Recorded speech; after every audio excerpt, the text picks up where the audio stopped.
This is Code.org. I'm currently working on their CS Discoveries course. I'm on Unit 3, Animation and Games, Lesson 18, which is Collisions, Part or Puzzle 2, Sprite Interactions. Ooh, do we have code here? Ooh, ooh.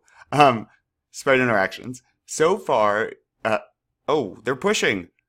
Ooh, go giraffe, go. All right. So far, you've been able to create simple sprite interactions by using sprite is touching block. Yep, I remember doing that. For example, you've reset a coin to a different location on the screen when a character touches it. Yep. Now it's time to start making sprites have more complex interactions. Oh, cool. Okay. Do this. Run the program, already done, and observe the interactions of the two sprites. Discuss with your neighbor. Hi, apparently, we are neighbors now.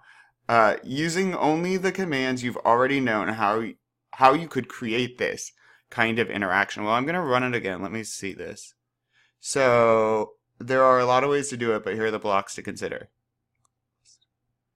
Oh, and now we're pushing the monkey. So I would assume is touching, and then if the monkey is touching the giraffe, its velocity, let's see, its x velocity would change the second that it touches, and it would either be the same speed or a bit faster, right? Because the monkey doesn't go over the giraffe.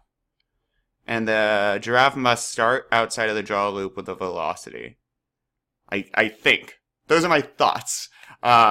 So yeah, I'm excited to get started though coding our own stuff. Let's keep going.